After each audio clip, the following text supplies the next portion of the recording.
Hello, my name is Dave Teater. I'm with the National Safety Council. In the next 20 minutes or so, I want to share with you some very important information about a subject, a new threat, new risk to us that's out on our roadways today. And hopefully what you'll hear may help keep you safe, may help save a family member's life, may help keep your employees safe. I haven't always been in the traffic safety business. I had another career before getting into this. I got into this business after an event in my neighborhood in 2004, which caused me to look at the research around distracted driving, specifically cell phone distracted driving. I was shocked at what I saw way back in 2004. This is an extremely dangerous activity that we all engage in on almost a daily basis, and there's a lot of misinformation out there. So again, in the next few minutes, hopefully I can clear some of that up and provide you with some real valuable information to keep you and your loved ones safe. First of all, let's talk a little bit about motor vehicle crashes. They are a big deal. I mean, we all kind of know it's dangerous to drive, but did you know that 1 million people have died on U.S. roadways in the last 25 years? We lose about 35,000 people every single year in the United States. It's a leading cause of accidental death, both on the job and off the job. It's a leading cause of all death, accidental or otherwise, for everybody in the age group of 5 to 35 years old. For those kids in that age group of about 15 to 20, they're more likely to die in a car crash than the next 3 leading causes of death combined. The financial cost to society is huge. You know, if you think about it, we seem to have grown a little bit complacent. What would we do if a plane crashed today and 100 people died, and again tomorrow and 100 people died? You know, if you take that 35,000, divide it by the number of days in a year, we lose about 100 people every single day on our nation's roadways, and it's been going on for 40, 50, 60 years. I mean, if it was airplanes going down every day, we'd ground air traffic, we'd have congressional inquiries, but we seem to somehow accept it when it's automobile crashes. Safety engineering's made huge and significant advances in the last 10, 20 years, but you know that rate, we've been making our roadways safer, but that rate seems to have leveled off a little bit in the last 10, 15 years. Could it be there's a new threat upon us? And we think there probably has been. You know, what causes car crashes? Let's talk about that for a minute. It's a little difficult to know sometimes, but the Automobile Association actually puts these numbers out. We think they're pretty good. Vehicle maintenance issues cause about 10% of crashes, maybe as many as 13%, and the vast majority of that are improperly inflated or maintained tires. That's about 90% of that number. Environmental factors, slippery roads or bad visibility, causes 20 to 33% of crashes. But look at this last one. Human error, the driver making a mistake, inattention, distraction, could be anything. 70% of crashes, maybe as many as 93%. So we've lost 1 million people in the last 25 years. We lose 100 every single day. And you could argue that maybe 90% of those are 100% preventable. You know, a lot of smart people have been working on this, and they've been looking at distraction for a long time, actually. And they tend to lump driving distractions into one of 3 categories. Visual distraction, when we take our eyes off the road. Mechanical distractions, when we take our hands off the wheel. And cognitive distraction is when our mind is not fully engaged in the task of driving. Now, we're going to talk mostly about cognitive distraction because we all know when we're visually and mechanically distracted. You know, if you're reaching for something in a purse or a backpack on the driver's side, you don't do it forever because you know at that moment you're distracted. You don't look in that backpack for 10 seconds. You look for 1 or 2, and if you don't find what you're looking for, you look back at the forward roadway. But when we're cognitively distracted, when our mind is engaged somewhere else, we don't realize it, and as a result, it lasts much longer. And in a minute, you'll see why that's critical when we talk about crashes. There's 3 components to cognitive distraction that I want to talk about for just a moment, but the first has to do with the fact that the human brain does not truly multitask. Some of you may be proud of the fact that you're great multitaskers. Actually, what you're doing is you're switching back and forth. Most of us can walk and chew gum at the same time, but for 2 cognitively demanding tasks, or 2 tasks that require attention, we only do 1 at a time. And 1 is always primary. That's the second point. Let me give you an example. How many of you can read a book and talk on the phone at the same time?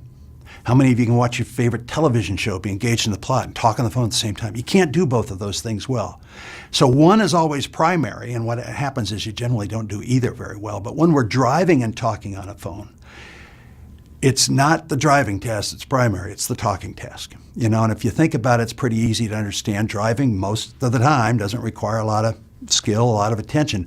But it's that 1% of the time something unexpected happens and our immediate reaction may save our lives or somebody else's. We just don't switch fast enough from the talking task or the engagement with the cell phone back to the task of driving. The last and third key point of cognitive distraction is it can also result in visual distraction. It takes two forms. The first is, we call it inattention blindness. It's when we're looking straight ahead but not seeing things in front of us. Have you ever driven down the road and been talking on the phone and hung up the phone and realized you didn't remember the last 10 minutes of the drive? Have you ever been on a freeway and been talking on the phone and missed an exit? I mean, that's happened to most of us. We're so engrossed in our conversation, we may be looking but we're not seeing. And unfortunately, this results in some of the worst kind of crashes. You know, people who are cognitively distracted as opposed to visually distracted, they don't deviate from their lanes a lot. They don't run off the road or cross the center line. In fact, in some cases, they almost seem to have better confinement to their lanes. They're just looking straight ahead and focused straight ahead. We'll talk about that in a second. But what they do is they run red lights and they run stop signs and they hit traffic on freeways that stopped in front of them. And those are some of the most deadly kind of crashes. The other form of visual distraction is what we call tunnel vision. And you know, a good driving practice is to scan the forward roadway. You know, always be looking. We don't want you focused just on the car in front of you. We want you scanning. And what happens when you're on the phone is you stop doing that. And you tend to focus straight ahead and you lock your eyes straight ahead. You can see people in a shopping mall or an airport if they're trying to walk and talk on a phone. They're not scanning like this. They're looking straight ahead and they're focused. So they're losing some of the visual processes that they need to safely drive a vehicle. All that's interesting, but let's talk about what causes crashes. There's two components to distracted driving crashes, and the first is the risk of the activity we're engaged in. That's a little hard to measure, but what you see up on the screen here, what researchers refer to as odds ratios of crashing. And look at the second one down. If you're reaching for a moving object, you're almost 9 times more likely to crash. That's one of the more dangerous things you can do. Look at talking on a cell phone, 4 times. Not the most dangerous thing you can do, but pretty dangerous. Texting, the reason there's such a wide range is there's only 2 studies that have looked at it, but it's probably somewhere in that 8 to 23 number. Very, very dangerous. It's all 3 distractions, right? It's visual, mechanical, and cognitive. But that's only half the story. You know, we've got some new forms of research where they put cameras in cars and let people drive around in a natural environment. They've actually caught people changing clothes while driving down the road. I mean, that's got to be off the chart. I don't know the odds ratio of it, but it's got to be off the charts dangerous. Why aren't you listening to a 20-minute presentation today on the danger of changing clothes while driving down the road? It's because, thank goodness, not many people do it, okay? So that's the other component to cell phone driving that most people overlook, and it's the most important component when we talk about what's causing crashes.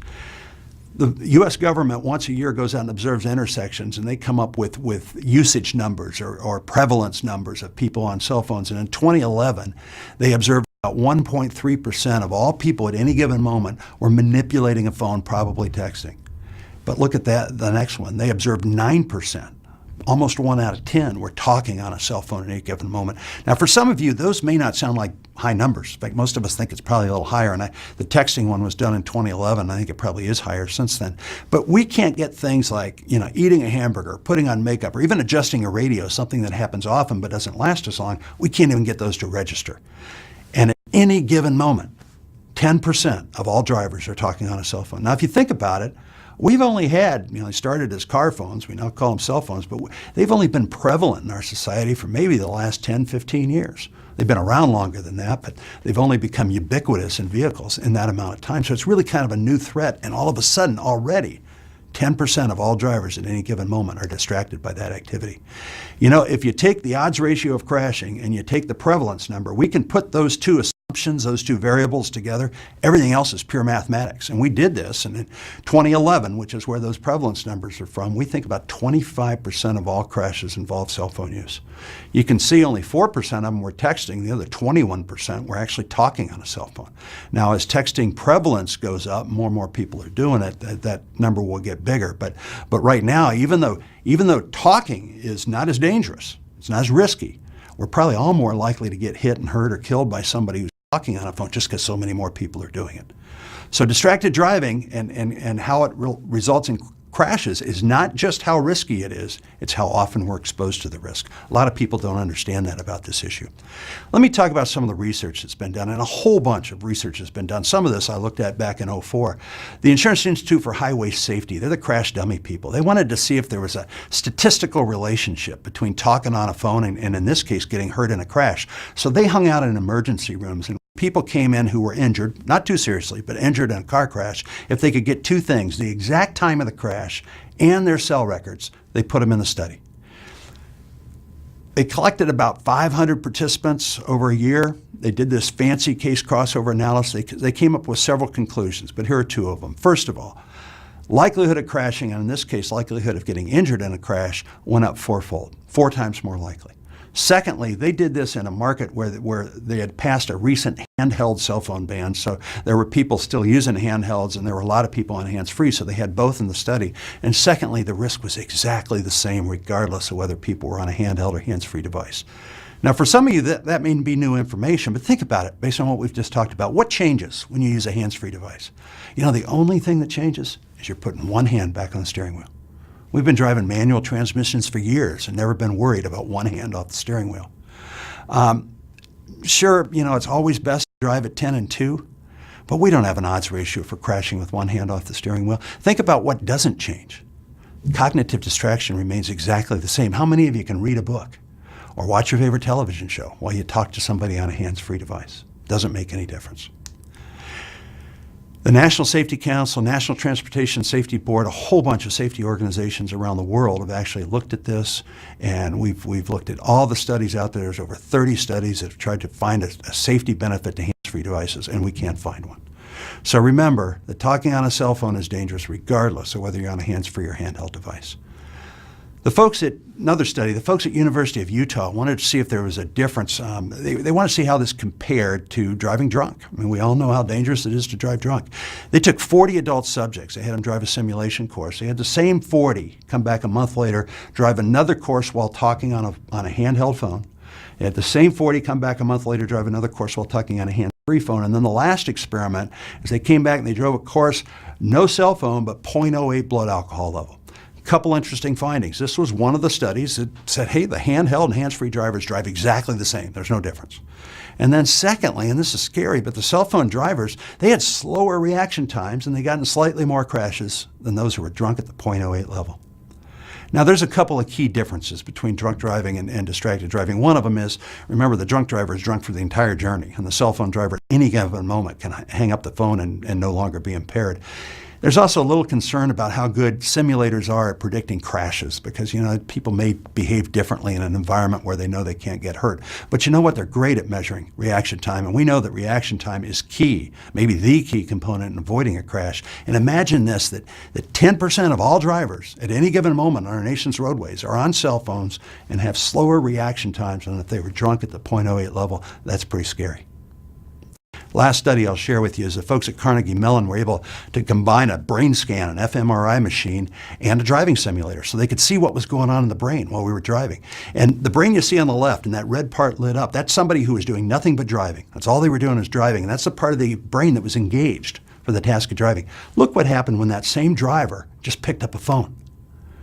1/3 reduction, 37% reduction in the part of the brain they were just using for the task of driving. It got transferred somewhere else in the brain. This is a perfect visual look at how we don't truly multitask. We toggle task, we switch. Let's talk about a couple of misperceptions. How about this issue of can't be any more dangerous than talking to a passenger? I'm sure some of you have thought of this. It's a great question, but there's two key differences. First of all, it takes more cognitive effort to talk to somebody you can't see.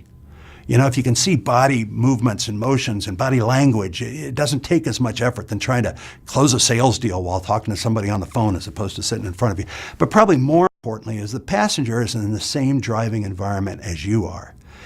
They know it's dangerous. They may not know all the stats we started with, but they know it's dangerous, so what are they doing? They're watching the forward roadway. And if they see something they don't think you see, they point it out to you. They're helping you drive. I mean, sometimes backseat drivers can be a little obnoxious, but we've got some research that says for an adult driver, this doesn't apply to people who have the brand new with their driver's license, who are just learning where any passenger is a distraction. But once you've had your license about a year or more, one front seat passenger actually makes you a little safer. You're getting fewer crashes. Secondly, what about data? How many people are killed in distracted driving crashes or cell phone distracted driving crashes every year? We don't have good data on that. And unfortunately, we think the government data is probably grossly underreported. But it's obvious if you think why. We don't have a blood alcohol content test for trying to determine if somebody was on a cell phone. All a police officer can do is ask. Say, sir, were you on the phone when you ran that red light and caused this crash? Cell phone driving, as we're going to talk about in a minute, isn't real popular with most people anymore, so we probably aren't getting the truth in a lot of those cases, and many times it's not illegal. For a long time, the forms weren't well reported. They didn't have a box they could check. Some of that's starting to change now. But, the point is, just because we don't have statistics doesn't mean the problem doesn't exist. In this case, we just haven't figured out how to measure it. Unfortunately, we've got all kinds of stories. We've got all kinds of crashes where people have lost loved ones. I'm going to share a few of those with you in a moment. And those are the best research there are. I mean, this issue is devastating people's lives on a daily basis. Let's put all this together.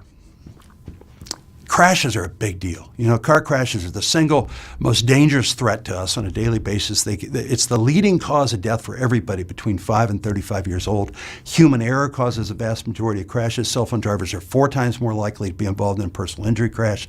Their reaction times are slower than if they were at a 0.0 blood alcohol level. Hands-free is as dangerous as handheld. It causes this thing called inattention blindness. It has a 37% reduction in the part of the brain we use for the task of driving, and cell phones are involved in 25% of all crashes. Wow. If you think about it, this is something that didn't exist, as I said, to any great degree just 10, 15 years ago. And now all of this is in front of us every day. What's the public think about cell phone use while driving? It used to be cool in the old days to have a car phone. It was just important business people, and the phones were very expensive in the early days. But today that's not the case. In fact, we've got a lot of public opinion polls that show the majority of Americans, majority of drivers, actually favor a total ban on all cell phone use, handheld and hands-free. If you look on the screen, you'll see a statement from a major corporate website, major company's website, and I'll just read parts of it to you. It says, according to NHTSA, current research indicates that using a wireless phone driving degrades a driver's performance, whether with a hands-free or handheld wireless phone.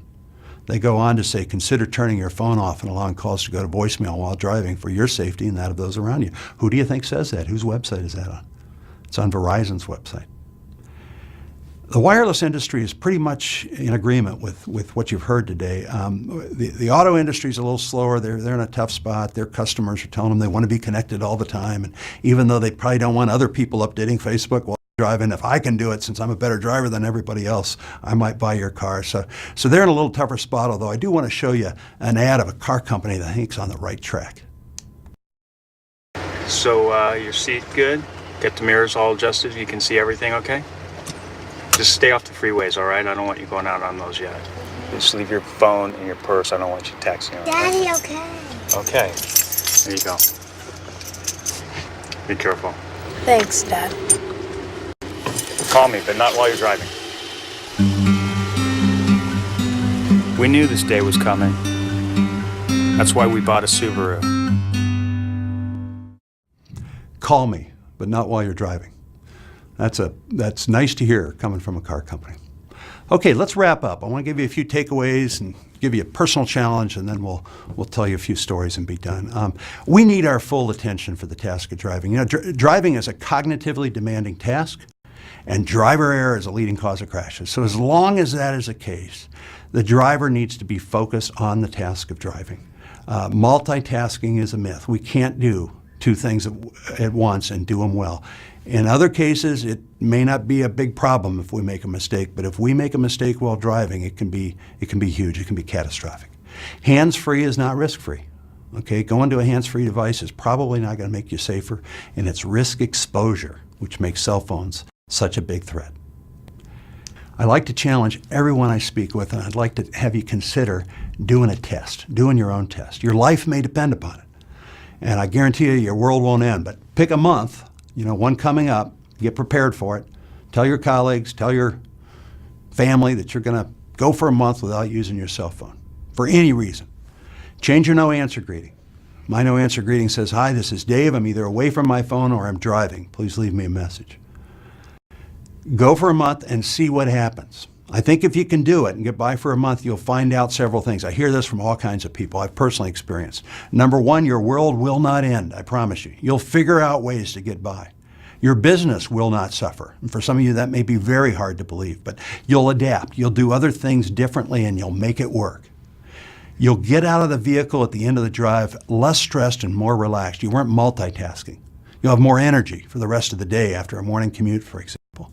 And then lastly, because you're no longer distracted on your cell phone, you're going to notice a lot more bad drivers out there who are using cell phones.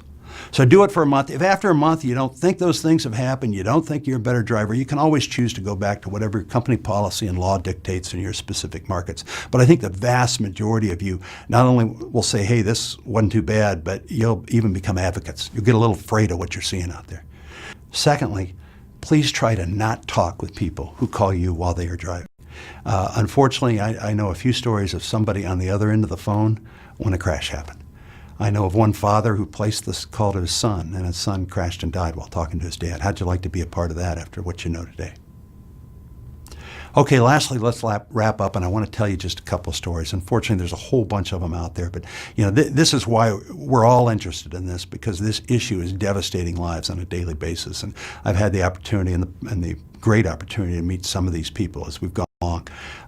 Let me tell you about Kelsey Raphael. Kelsey was a 17-year-old in the Upper Peninsula of Michigan, in Sault Ste. Marie. She'd had her license about a year. She was talking on her cell phone and driving. She wasn't texting. Usually that age group would be texting. She went to pass a slower vehicle, and she was cognitively distracted. Now, we don't know if that caused her to not see the oncoming car or maybe not to judge the distance correctly, but either way, there was a crash, and Kelsey lost her life. She was talking to somebody, and her last words were, "Oh no, I'm going to crash." Her mom, Bonnie, has worked real hard and actually passed some good teen legislation around cell phones in the state of Michigan. But Bonnie has said to me, Kelsey was a twin, and she says, "Dave, I told the twins to not text. I knew that was dangerous. Nobody told me it was dangerous to not talk on a cell phone. Why don't more people know this?" Jay and Jean Good. Jay and Jean had just attended their daughter JC's college graduation, the small college in eastern Pennsylvania. They were on their way home with JC in the back seat. JC just had her whole life in front of her. Had a close-knit family. She just graduated with honors from college. They were stopped at a red light, and a young man ran the red light while talking on his cell phone. Cognitive distraction. A trucker veered to miss the young man and hit the goods car head on. Jay and Jean were killed instantly. JC was very seriously injured. They gave her a 10% chance of survival. What's many years later, it's about 5 years later, JC's doing pretty good. She's got a closed head injury, a brain injury, which limits a lot of the ability she has on the left side of her body. She can't do a lot of the outdoor activities she used to love so much. She's a full-time speaker on this topic, and she's, I think, saving a lot of lives with the work that she's doing. But think about it for a minute. You graduate from college one day, you got your whole life in front of you, you got this loving family, and a few hours later, it's changed forever. And a disability you're going to carry with you, and your parents gone. And all of these families, whether it's the Raphaels or the Goods or thousands of others, it's all because of a phone call. All because of a phone call, something that's 100% preventable. These families have formed an organization called Focus Driven. It's kind of modeled after MAD, and they have some great stories on their website. They have a lot of the information I've shared with you is on their website at focusdriven.org, and I recommend you take a look at that. Lastly, let me tell you what happened back in 2004 that kind of caused me to get into this business. And this was in Grand Rapids, Michigan. It was January 19th. And you see the map up on the screen, the two horizontal roads, that's a divided urban highway. And the two top ones are northbound traffic, and the two lanes at the bottom are southbound traffic. And the vertical cross street had the green light. And they were crossing bumper to bumper at about 4 o'clock in the afternoon. And as you can see, the two northbound lanes were stopped for the red light. But look in the two southbound lanes. There's 4 cars and a school bus in the right-hand lane. And there was nobody in the left-hand lane. And this red car sped past the 4 cars and a school bus. And there was a lady driving, and she was talking on her phone and looking straight out the windshield. We know this because people in the bus and the car sitting there could see it, and they could kind of tell she was going to blow the red light. She passed those 4 cars and the school bus. She hit not the first car to cross in front of her, but the third or fourth in bumper-to-bumper traffic. She had one of those onboard crash recorders, and they pulled the data, and they found out that she hit that car at 48 miles an hour, and she never touched her brakes. The crash report came out, and I read this, and I thought, How could anyone make such an egregious mistake? How could you be looking straight ahead and blow past 4 cars in a school bus and hit a steady line of traffic and never touch your brakes? And then I looked at the research, and I heard about cognitive distraction and inattention blindness. And I thought, why don't more and more of us know this? You know, the resulting crash seriously injured a 12-year-old boy. His mom was taking him to an after-school activity. Last thing she heard was him scream. She was the 3rd or 4th car through the intersection. If you're the first, you might look left or right, but if you're not the first car, you generally don't do that, so she never even saw the car coming. That 12-year-old boy never regained consciousness. He passed away about 8 hours later in the hospital, and he was our youngest son, Joe Teater. And that event has changed our lives forever, as you can imagine. Our house is not the same. It got real quiet real fast. We miss him every single day. It's been almost 10 years now, and we still miss him every single day. We loved him so much, and just like so many of us, all because of a phone call. In closing, as I've said, this is a threat that's kind of new. It hadn't been around that long, and all of you can make a difference. And the way we're going to make a difference is by setting an example. I strongly encourage you to take that 1-month challenge. I think you'll be amazed at what you find. And I thank you for your attention, and thank you for spreading the word on this important issue. Thank you, and God bless.